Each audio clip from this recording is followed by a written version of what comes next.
다 주의 것이니. 저는 목회하면서 이 뜻밖의 어려움을 당하여 고통당하는 이 교우들을 되게 많이 보게 되거든요.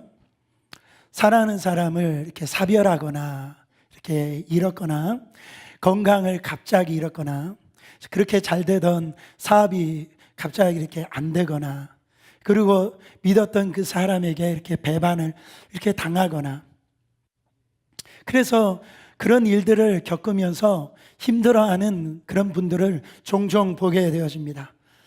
근데 어떤 분들은요, 그런 어려움 속에서도 이렇게 잘 이겨내고 또한 의외로 잘 극복해 나가는 분들이 참 있는 모습을 보면 이렇게 감동을 이렇게 받기도 하는데요. 반면에 많은 교인들이 실제적인 그 어려움보다도 더 큰 어려움을 겪는 걸 볼 수가 있어요. 그래서 이렇게 분노하기도 하고 좌절하기도 하고 막 슬퍼합니다. 헤어나오지를 못해요. 그래서 그 고통 속에서 좀처럼 이렇게 헤어나오지 못해가지고 그 어려운 시절을 한두 해도 아니고 일평생 그렇게 절망 속에 사는 분들도 봤습니다. 이유는 왜 그런가? 마음이 무너졌기 때문에 그래요. 마음이 무너져 버리면 훨씬 더 무너져 버리는 겁니다. 이렇게 마음이 무너지는 경우는요, 왜 이렇게 마음이 무너지느냐? 믿지 말아야 될 것을 믿고 의지하지 말아야 될 것을 의지했기 때문에 이렇게 마음이 무너지는 거예요. 우리가 이 세상 사는 동안에 무엇이든지 믿고 의지하면서 살게 이렇게 되거든요. 어떤 때는 참 돈을 이렇게 의지하고 또 어떤 사람은 참 그러지 말아야 되는데 남편을 믿어요. 그리고 아내를 이렇게 믿어요. 그 어떤 분들은 자기 능력을 믿고요. 목사님 저는 건강합니다. 자기 몸을 이렇게 건강을 이렇게 믿는 분도 있어요. 또 자기 어떤 출신 이런 배경을 이렇게 믿는 그런 분들이 있단 말이죠. 그러면 그 사람이나 그 환경이 앞으로 자기를 영원히 이렇게 평안하게 또 잘 살 수 있게 할 것이라고 그렇게 착각하고 산다라는 겁니다. 근데요, 자기가 그렇게 믿고 자기가 그토록 의지했던 것들이 와르륵 무너질 때에 깊은 절망과 이렇게 좌절에 이렇게 빠지게 된다라는 겁니다. 한마디로 믿지 말아야 될 것을 믿었고 의지하지 말아야 될 것을 의지했기 때문에 그래요. 제가 웬만하면 금요 성령 집회 때 시편 지금 강해 설교를 쭉 하고 있기 때문에 주일날은 시편 설교를 안 하려고 하는데요, 하나님께서 오늘 저에게 감동을 주시더라고요. 그래서 시편 61편 말씀을 오늘 증거하게 되었습니다. 이 시편 61편 말씀은 다윗이 자기 아들 이름도 압살이에요. 그 압살롬의 그 자기 아들이 자기 아버지를 왕을 갖다가 내리고 자기가 왕이 되려고 이 자기 아버지를 갖다가 이렇게 배반하고 자기 아버지 다윗이 이제 왕궁에서 나와 피난 가다가 마하나임이라는 곳까지 피난을 옵니다. 그때 심정을 한번 생각해 보세요. 얼마나 절망스러울까요? 얼마나 고통스러울까요? 그 고통스러움을 1절과 2절에 이렇게 고백을 합니다. 내가 부르짖는 소리를 들으시고 2절 내 마음이 약해질 때 땅끝에서부터 주께 부르짖으오니. 그 현실에 아주 나타낼 수 있는 딱 한 단어가 땅끝이라는 거죠. 땅끝. 여러분, 우리 인생 살 때 이 땅끝과 같은 그런 환경이 우리 안에 올 때 두 가지 반응을 합니다. 첫 번째는 그 땅끝에서 떨어져서 죽는 거예요. 한 가지의 반응은 거기에서 하나님을 향해서 부르짖는 겁니다. 근데 다윗은요, 거기에서 자기 감정이나 자기 상황을 보지 아니하고 하나님 앞에 간절히 부르짖습니다. 여러분, 하나님이여 나의 부르짖음을 들으시며 내 기도에 유의하소서. 다 아주 간절히 불러요. 답답하고 이 환경이 지금 어려울 때 이 상황을 이길 수 있는 길은 뭐냐면 하나님께 부르짖는 거예요. 이 부르짖다라고 하는 원어는요, 리나, 갑자기 리나가 생각나네요. 우리 안현주 집사님 딸 리나라는 말. 이거는 막 크게 부르짖다, 비명소리를 내다.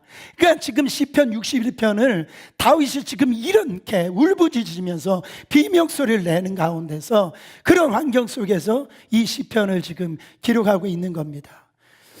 절망적인 순간이 이런 희망적인, 소망적인 순간으로 이렇게 전환될 수 있는 길은요, 기도밖에 없어요. 마음이 약해질 때, 약해진 상태에서 빠져나올 수 있는 유일한 길은 기도밖에 없어요. 하나님께 부르짖는 겁니다. 힘들고 어려운 순간이 오고 바로 숨을 쉴 때마다 우리는 정말 부르짖어야 되는데 어떻게 부르짖냐면 제가 알려드릴게요. 주여! 라고 부르짖는 거예요. 한번 따라해 보세요. 주여! 숨을 쉴 때마다 주여, 주여 부르짖는 거예요. 그러면 살 길이 열려요. 여러분, 저는요 이 말을 믿어야 될지 말아야 될지 모르지만 제가 글을 읽었으니까. 오늘날 세상에 보면 방이 참 많잖아요. PC방, 뭐 이렇게 노래방 참 많잖아요. 근데 중국에 난징에 가면 무슨 방이 있는가 하면 울음방이 있대요. 울음방. 그래서 1시간 이용하는데 지금 미국 돈으로 7불이랍니다. 그러니까 2시간 그 방 들어가면 한 14불 되겠죠. 그 방의 용도가 뭐냐면 그냥 거기 가서 우는 거예요. 그런 방이 있대요. 억울한 일 당하거나 이렇게 아픈 일이 있거나 분노의 감정이 일어나면요, 그냥 그 방에 가가지고 그냥 막 1-2시간 가서 그냥 껴 그냥 우는 거예요. 꽉꽉 그렇게. 근데 사람마다 잘 우는 사람도 있지만 잘 울지 못하는 사람도 있잖아요. 저 모르겠어요, 이게 진짜인지. 그 주인이 거기다가 고춧가루를 좀 뿌려놓고 거기에다 이렇게 마늘 이런 거를 좀 해가지고선 눈물이 안 나온 사람 눈물 흘리게끔 그렇게 만든답니다. 그래서 조금 눈물을 흘리다 보면 갑자기 눈물이 대성통곡이 된다는 거예요. 그래가지고 그렇게 막 대성통곡이 되잖아요. 그러면 뭔가 던질 만한 물건을 집어넣어준대요. 그래가지고 병이나 이런 걸 그냥 던져버릴 수 있도록 막 거기다 던져버려요. 여러분, 그러다가 이 사람이 1시간, 2시간 이렇게 울다가 뭐 하다 보면 한이 풀리고요. 하여튼 그런 방이 있대요. 저는 한 번도 가보지 않았고 나중에 한번 난징에 가보면 좀 가보기 원해요. 진짜. 여러분, 그렇게라도 해결하려고 하는데 말이에요. 하나님은 우리에게 좋은 장소를 주셨어요. 어디를 주셨습니까? 교회를 주셨어요. 교회는 기도하는 집이에요. 우는 곳이란 말이에요.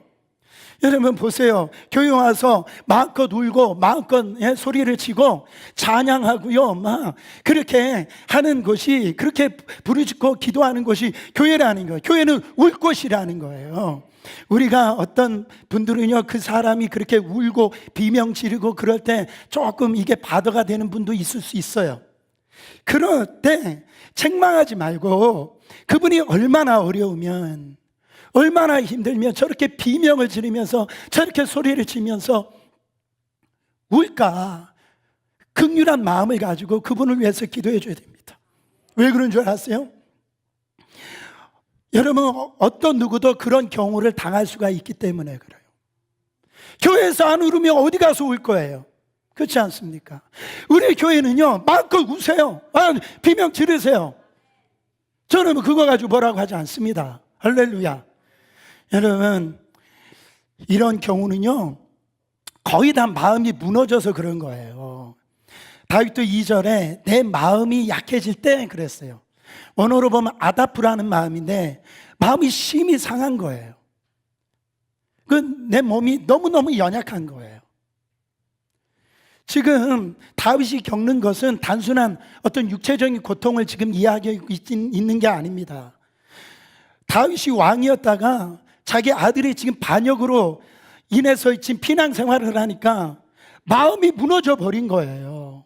너무 힘든 겁니다. 지금 다윗은 지금 자기 자신이 고생 당하는 것을 지금 얘기하는 게 아니에요. 마음이 무너진 거예요. 그러니까 마음이 무너지니까 고통스러운 게 더 고통스럽고 절망스러운 게 더 절망스러운 거예요. 만약에 상황과 형편이요 어렵다 하더라도 정말 내 마음만 무너지지 않는다면 이겨낼 수 있습니다. 그거 무너진 거 아니에요. 그러나 아무리 대수롭지 않은 문제라 할지라도 내 마음이 무너지잖아요. 그러면은 모든 게 다 무너진 겁니다. 다윗은 땅끝에서 주님을 부릅니다 라고 기도했어요. 땅끝에서. 땅끝이 어딥니까?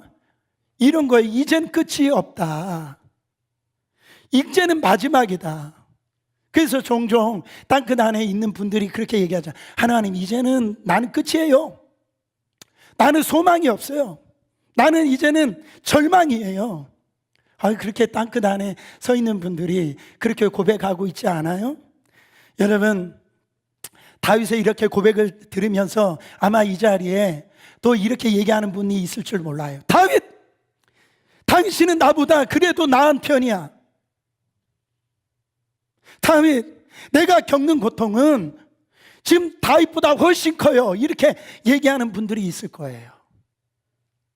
다윗보다 자기 환경과 형편이 더 힘든 상황이라고 여기는 분들이 있을 겁니다. 사랑하는 여러분, 우리는요 우리 자신을 객관적으로 볼 수 있는 눈이 없어요. 그래서 내 문제, 내 상황이 다른 사람보다 더 이게 어렵고 더 힘든 상황이라고 그렇게 생각을 하는 겁니다. 다른 사람들의 문제는 나보다도 더 괜찮은 것처럼 이렇게 보인다라고요. 여러분, 사람이라는 거 다 똑같아요. 다 힘들고요, 다 어렵고요, 다 절망스러운 거예요. 중요한 건 내 마음이 무너지지 않으면 되는 겁니다. 다윗이 이처럼 마음이 무너진 이유가 뭘까요? 다른 게 아닙니다. 믿지 말아야 될 것을 믿었고 의지하지 말아야 될 것을 의지했기 때문에 그래요. 그동안 영원하리라, 결코 무너지지 아니하리라, 다윗은 그렇게 생각했어요. 왜요? 다윗은 왕이니까요. 왕은 모든 것을 다 할 수 있습니다.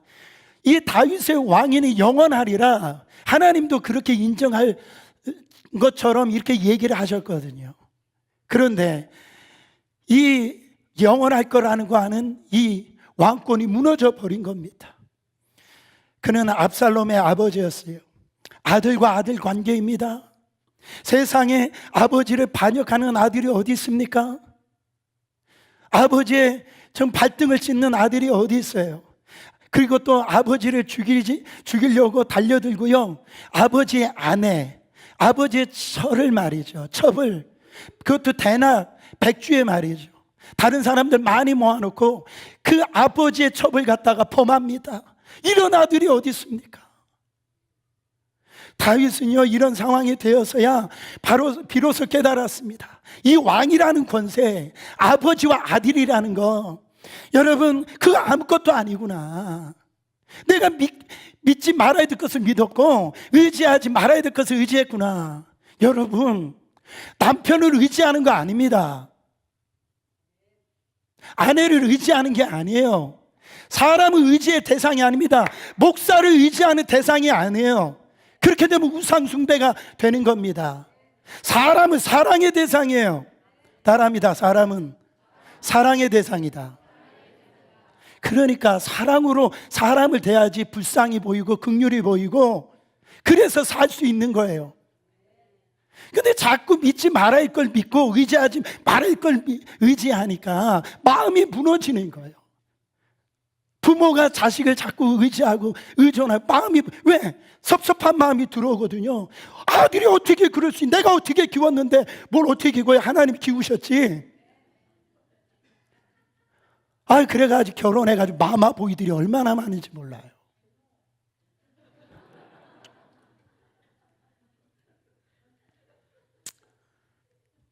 다윗은요 울면서 기도하다가 이걸 깨달은 거예요.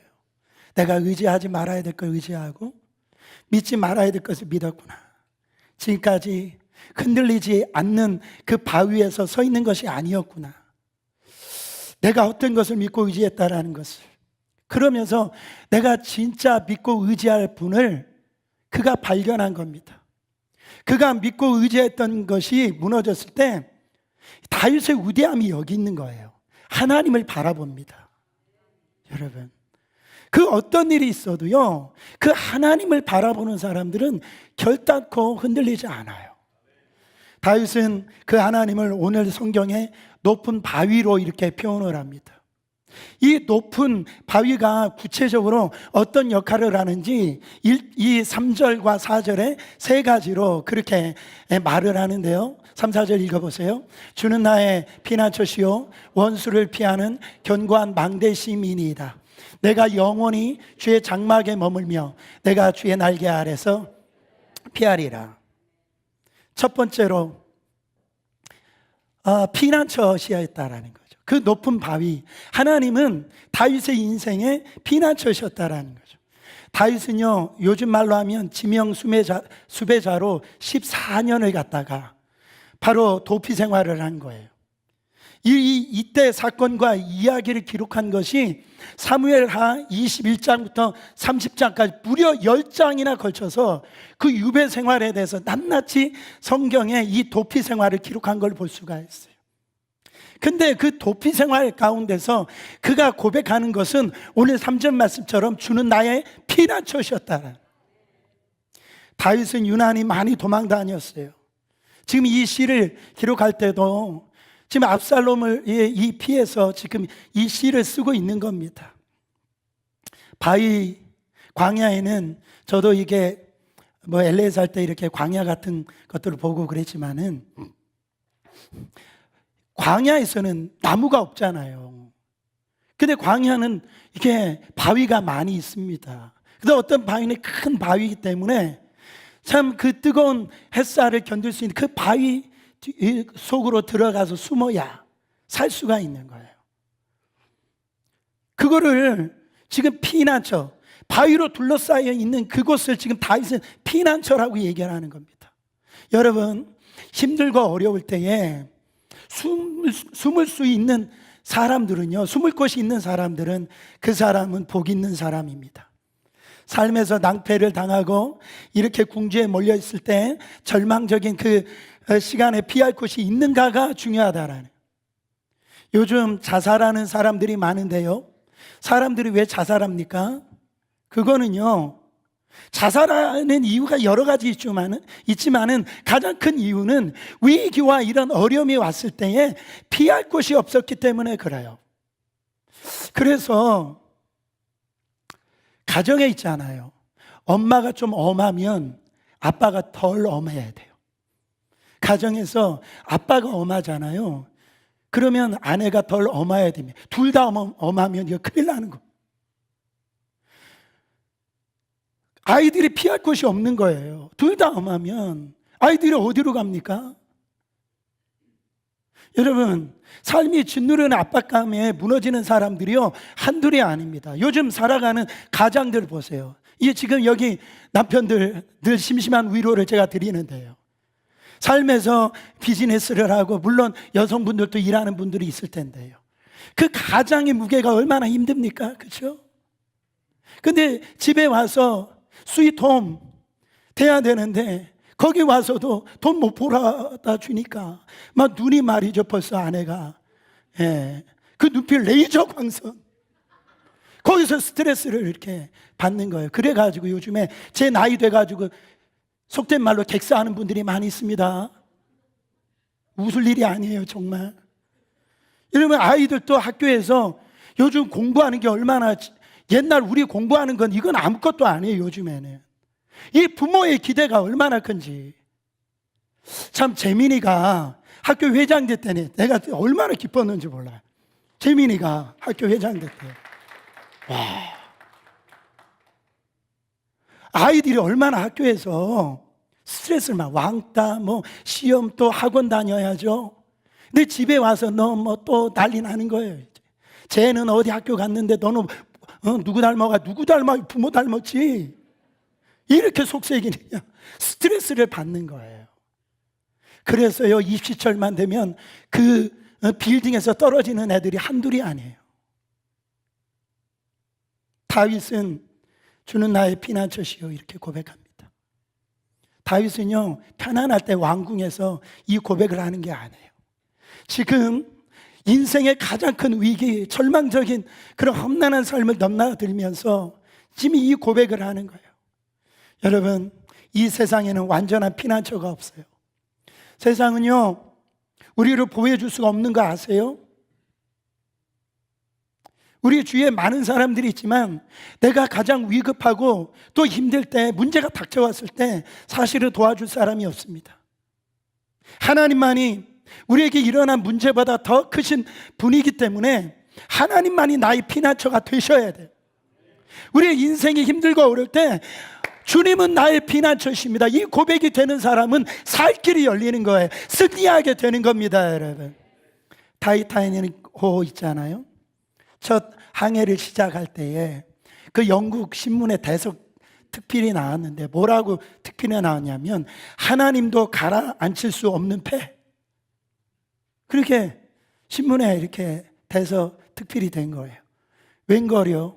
이 배가 좀 항해하다가 그 빙산에 부딪혀가지고 완전히 자초되어지고 사람들이 다 죽는 그런 어마어마한 일들이 일어난 거 여러분 다 아시잖아요. 여러분, 이 인간이 만든 배는요 다 파손할 수밖에 없어요. 안전한 게 없단 말이에요. 그런데요, 아주 보잘것없어도 절대 파손할 수 없는 배가 있어요. 그 배는 어떤 배입니까? 예수님이 계시는 배예요. 아무리 막 풍랑이 치고 막 바람이 막 불어도 예수님이 그 배에 계시면은 그 배는요 절대 파손하지 않는다라는 거예요. 왜 그런지 아세요? 이 파도와 이 바람을 멈추게 할 수 있는 분이 예수님이시기 때문에 바람아 잠잠하라, 파도야 잠잠할지어다. 잠잠해지는 겁니다, 여러분. 우리가 어려움을 만나도 망하지 않으려면 하나님 안에 있어야 돼요. 예수 안에 있어야 됩니다. 하나님을 피난처로 삼고 살면 참된 평강과 행복을 누릴 수가 있는 거예요. 언제든지 피할 곳이 있는 사람은요 정말 복이 있는 사람입니다. 언제든지 거절하지 아니하시고 내가 이런 죄를 범했든지 저런 죄를 범했든지 나를 이런 것들 따지지 아니하시고 그냥 우리를 사랑하시기로 작정하신 그분이 있다라는 사실, 이게 믿어지는 분들은 정말 복된 사람이에요. 시편 121편 5절부터 6절 보세요. 여호와는 너를 지키시는 이시라. 야훼께서 내 오른쪽에서 내 그늘이 되시나니 낮에 해가 너를 상하지 아니하며 밤의 달도 너를 해치지 아니하리라. 우리는 피할 곳이 확실히 있습니다. 우리 주님은 완전한 피난처가 되십니다. 다윗은 그것이 지금 믿고 고백을 하고 있는 거예요. 두 번째로, 높은 바위는 그 하나님이신데 망대라는 거예요. 그냥 망대도 아니고 스트롱 타워라, 강한 망대라는 거예요. 이 망대와 요새는 방어를 위한 거입니다. 적의 공격으로부터 지금 방어할 수 있는 곳이에요. 그래서 팔레스타인의 가장 강력한 요새는요 이 마사다라고 하는 그 요새가 있는데요, 그 적이 올라올 수 없는 것이 마지막 최후의 방어선이에요. 그래서 로마의 식민지 그 공격 속에서 피해서 독립운동을 요 마사다라고 하는 곳에서 최후의 요새라는 이곳에서 그 저항을 한 걸 볼 수가 있습니다. 다윗의 삶은 정말 전쟁터에 같은 삶이었어요. 한순간도 마음을 놓을 수 없는 상황이었습니다. 다윗은요 죽느냐 사느냐의 그 기로에서 날마다 서 있는 걸 볼 수가 있어요. 우리도 마찬가지입니다. 안전한 곳이 한 군데가 없어요. 언제요? 어느 곳에서 무슨 일이 일어날지 우리는요 장담할 수가 없어요. 안전이 보장되지 않는다라는 거. 왜 그렇습니까? 원수 사탄 마귀가 우리를 지금 공격하고 있다라는 거. 그때 다윗은 주는 스트롱 타워, 강한 망대라는 거예요. 주님은 나의 요새시라는 거예요. 어떤 공격에도, 어떤 이런 전쟁 속에서도 나를 보호하시고 나를 지켜주실 망대시라는 거예요. 시편 9편 9절부터 10절 말씀 읽어보세요. 여호와는 앞자리를 당하는 자의 요새이시오 환난의 때에 요새시로다. 야훼여 주의 이름을 아는 자는 주를 의지하오리니 이는 주를 찾는 자들을 버리지 아니하심이니라. 아멘. 하나님이 최고의 요새시라는 거예요. 어떠한 공격에도 안전하게 지켜주시는 요새시라는 거, 망대시라는 겁니다. 하나님이 우리를 지켜주시면 누가 건드릴 수가 있어요. 세 번째로 장막입니다. 하나님은 장막이 되신대요. 4절 보세요. 내가 영원히 주의 장막에 머물며 내가 주의 날개 아래로 피하리이다. 장막은 뭘까요? 집이에요. 집. 안식과 힘과 또한 회복을 주는 것을 얘기합니다. 구약에서 장막은 어딜까요? 성전, 회막입니다. 하나님을 만나는 것이에요. 하나님과 인격적인 교제가 이루어지는 것이에요. 그러면 신약으로 얘기하면 어디입니까? 교회예요. 그래서 우리가 교회를 오잖아요. 그러면 어떠한 상처와 고통과 아픔 속에 있었던 사람들이 이 교회에 와가지고 쉼을 얻는 거예요. 회복이 되어지는 겁니다. 그래서 예수님이 뭐라고 말씀하십니까? 수고하고 무거운 짐진 자들아 다 내게로 오라. 내가 너희를 쉬게 하리라. 할렐루야. 지치고 힘들지만 집에 왔을 때는요, 쉼의 장소가 되어져야 됩니다. 여러분, 회복의 장소가 되어져야 되는데 우리 하나님이 그 하나님이셨다는 거, 다윗에게. 오늘날 우리는 광야를 지나고 있습니다. 하나님의 백성으로 구원받은 백성이지만은 우리는 이 땅은 여전히 광야라는 거죠. 이 땅에서 살아가요. 그러니까 이 땅은 안식이 없어요. 진정한 안식이 없습니다. 시시각각 위험이 우리를 찾아오고 어떤 적의 공격이 올지를 우리는 모른다라는 거예요. 그 광야에서 그 어려움과 그 위기를 수없이 다윗은 만나면서 다윗이 고백하는 건 뭡니까? 주는 나의 피난처이시라는 거죠. 주는 강한 나의 요새시라는 거예요. 주님은 나의 장막이신 나의 집이시라는. 그래서 그 표현을 뭐라고 얘기하냐면 피할 날개가 되어셨다 이렇게 얘기합니다. 어떤 분들은요, 때론 외적으로는 조건이 다 괜찮지만은 이 마음이 이렇게 사막과 같이 될 때가 있어요. 외롭고요, 아무도 나를 진정한 위로해 줄 수 없는 그런 어떤 절대 고독이 거기에 빠질 때가 있어요. 오늘 표현처럼 이 땅끝과 같이 이렇게 내몰릴 그럴 때가 있다라는 거. 그때 뭐를 배워야 된다고요? 기도를 배워야 돼요. 부르짖는 기도를 배워야 됩니다. 여러분, 아차하는 나의 삶의 순간 속에서 내가 저 땅끝에서 떨어질 수 있을 그 순간에 떨어지는 게 아니고 그때예요, 부르짖는 기도를 배워야 됩니다. 그때 막 부르짖을 때 어떤 은혜가 임하느냐? 아, 내가 의지하지 말아야 될 것을 의지했구나. 내가 믿지 말아야 될 것을 믿었구나. 나는 흔들리는 바위 위에 서 있었구나. 그때 하나님이 보이는 겁니다. 흔들리지 아니하는 그 높은 바위, 그 바위 되신 하나님을 우리가 만나면서 주님만이 나의 피난처시오, 주님만이 강한 나의 망대시오, 주님만이 내 피할 집이라는 것을 그때 고백하는 거예요. 사랑하는 여러분, 광야에서 하나님을, 땅끝에서 하나님을 이렇게 만나는 거예요. 그리고요, 하나님을 떠나서는 내가 살 수 없구나, 그걸 절실히 깨닫는 겁니다. 내가 죽을 줄 알았는데 가장 기막힌 이 환경 속에서 살 길을 찾게 되는 거예요. 그때 비로소 다윗은 고백합니다. 오직 주님만이 나의 피난처시오, 나의 강한 망대시오, 견고한 망대시오, 내가 영원히 거할 장막이시구나. 내가 쉴 수 있게 덮는 날개가 바로 하나님이시다. 여러분, 사실 우리는요, 참 어리석어요. 다윗이 이 하나님이 진정한 피난처시고 강한 망대시고 쉴 수 있는 장막이라는 걸 다윗이 전에 몰랐습니까? 알았어요.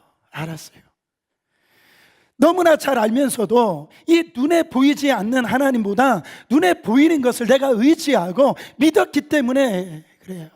그래서 내가 왜 이렇게 마음이 무너졌는가? 그를 깨닫게 되었다라고요. 아, 내가 의지하지 말아야 될 것을 의지했고, 내가 믿지 말아야 할 대상을 믿었구나. 그 일 때문에 이 다윗이 이렇게 막 회개를 합니다.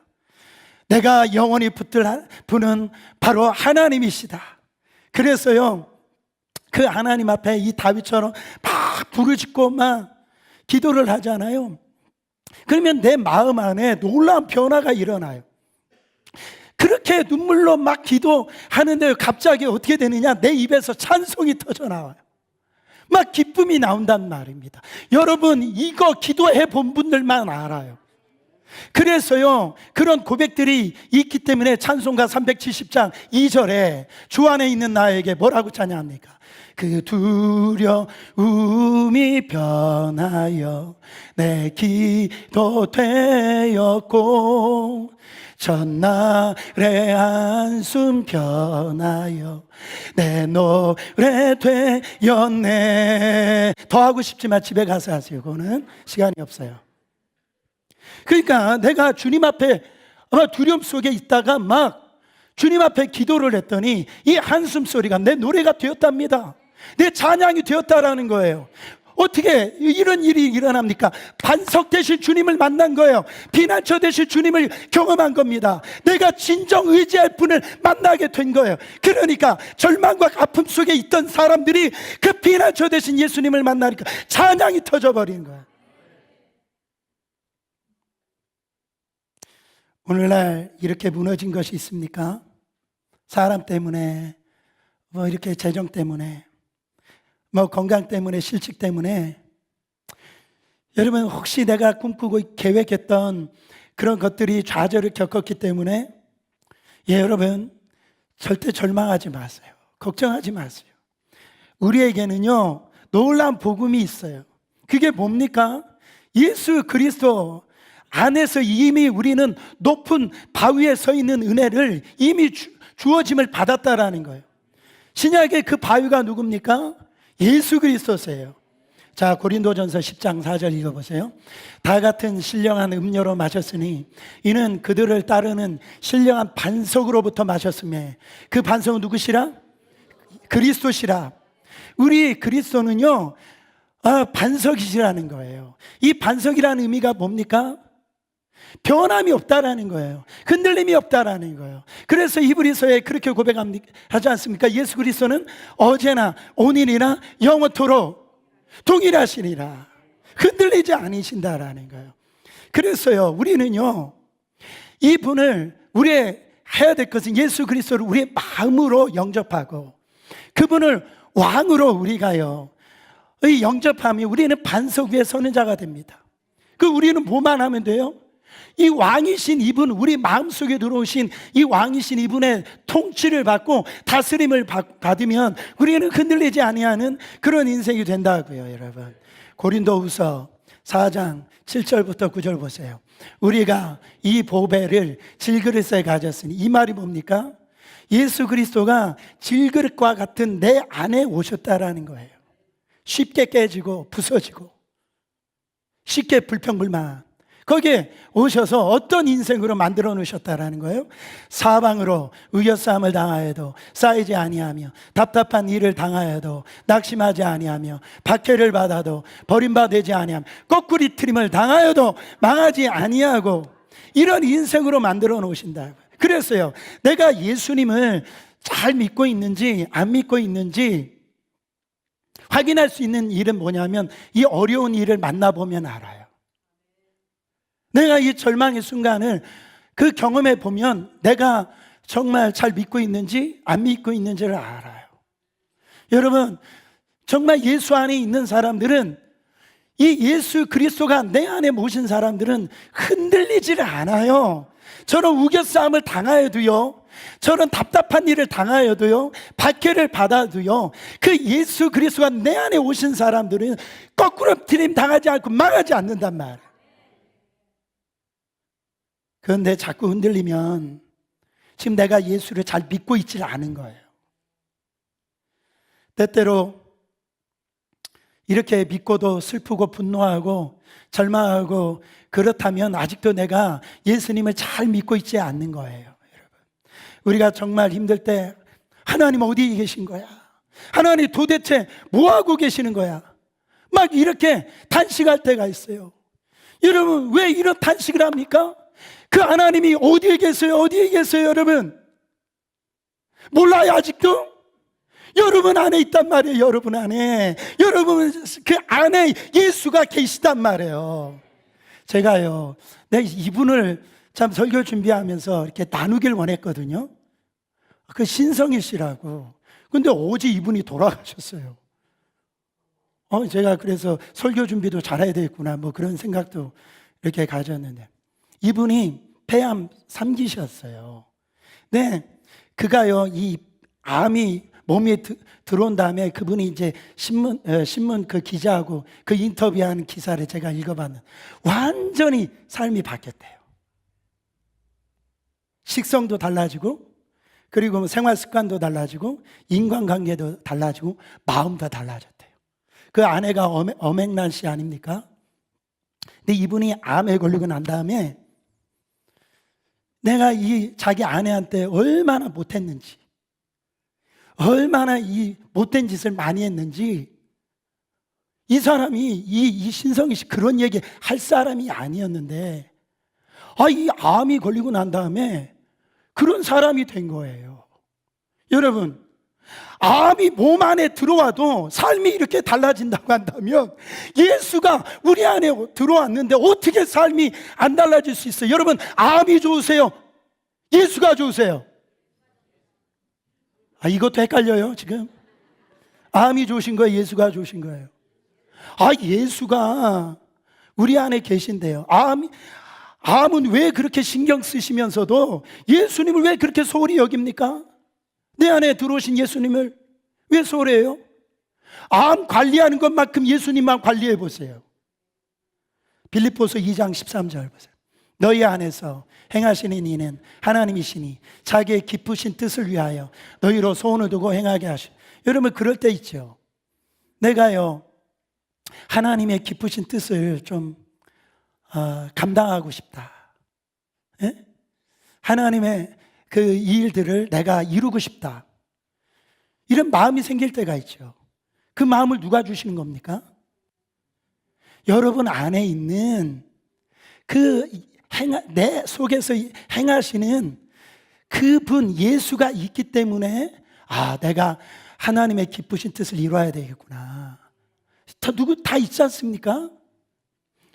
여러분, 이게 내 안에 그리스도가 계신다라고 하는 것이 얼마나 놀라운 축복인지 몰라요.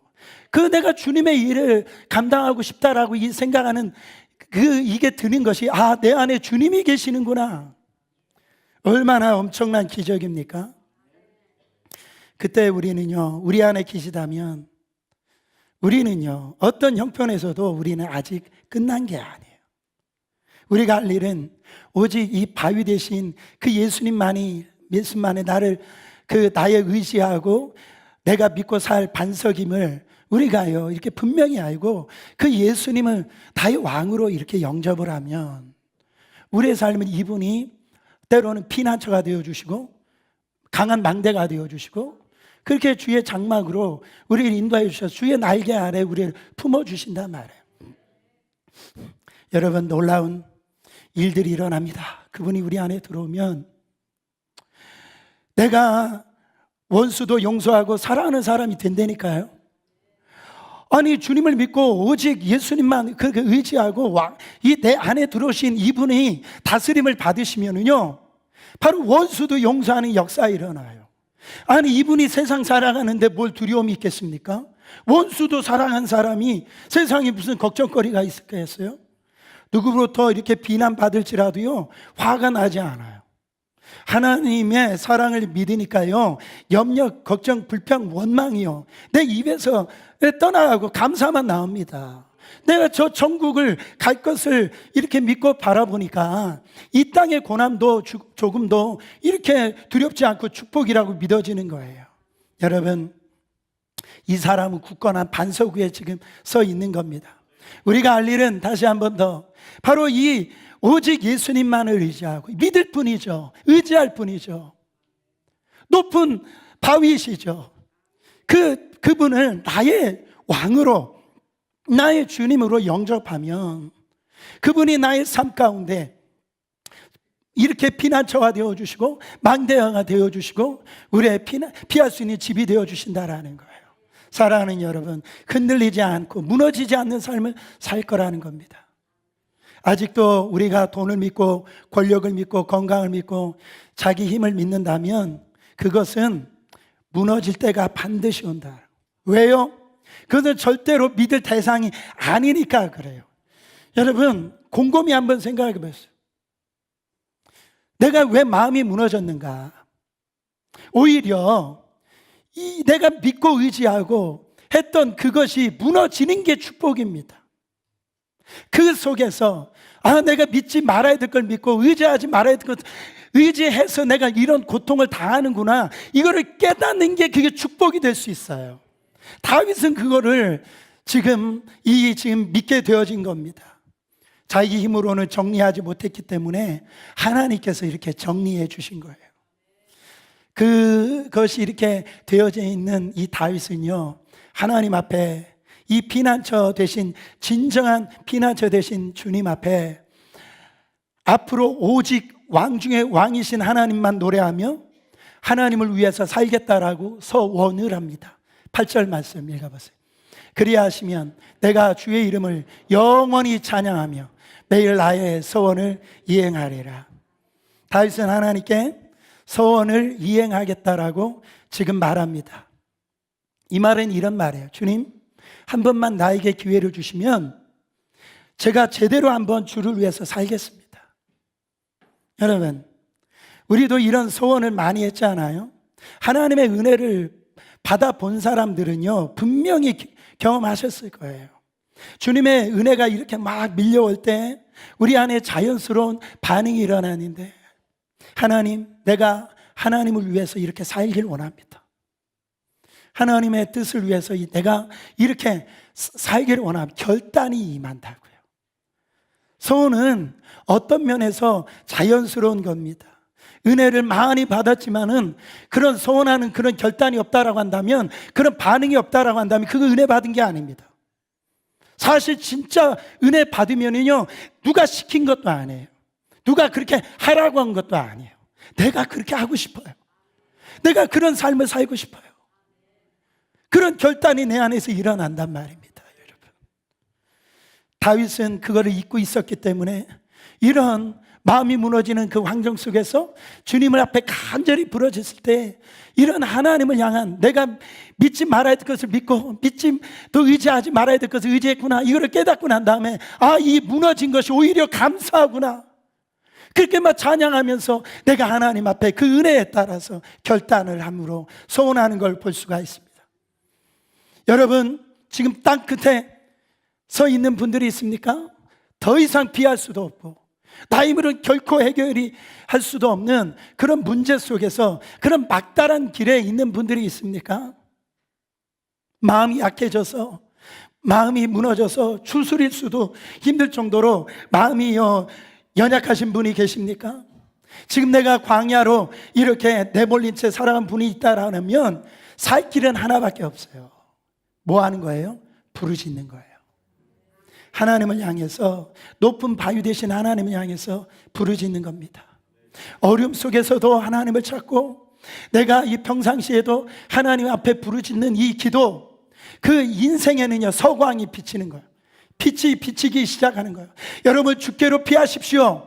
주께로 숨으시길 바랍니다. 주께로 달려가시길 바랍니다.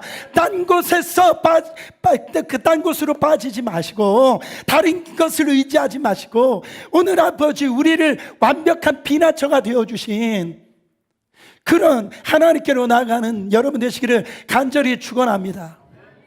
아까 우리가 봤던 그 동영상은 고리텐붐 여사, 네덜란드에 여러분 태어난 신앙의 거인입니다. 아까 그분 직접 간증하신 거, 이분 지금 돌아가셨지만 그의 가족들이 그 유대인들을 숨겨줬다는 이유로 체포되어 가지고 온 가족이 독일의 라벤스부르크라고 하는 그 감옥에서 그 수용소에서 2차 세계대전 끝날 때까지 거기 있는데 자기 언니가 거기에서 죽습니다.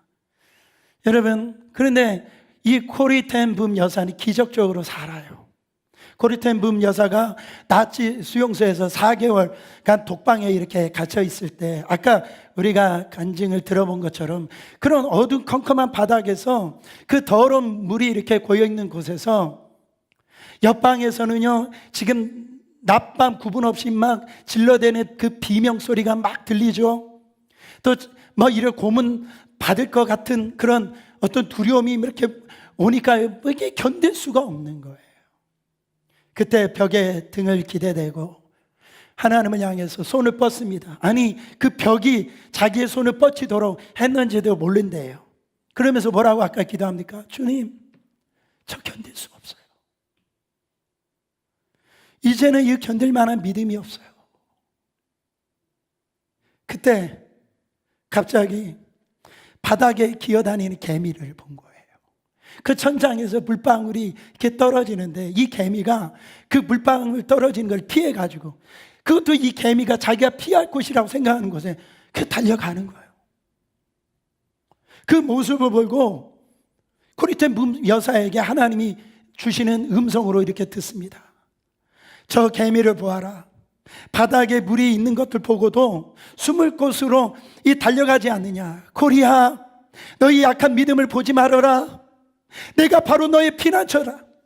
저 개미도 피할 곳을 알고 피하는데 너는 내게 피해라. 그때 코리 텐 붐 여사가 그 비명 소리가 들려도 그 죽음의 그 환경 속에서도 평안했다라고 그러잖아요. 그리고 수많은 그 고통 속에서도 주님만이 나의 완전한 피난처이십니다. 내가 피할 바위이십니다. 견고한 망대이십니다.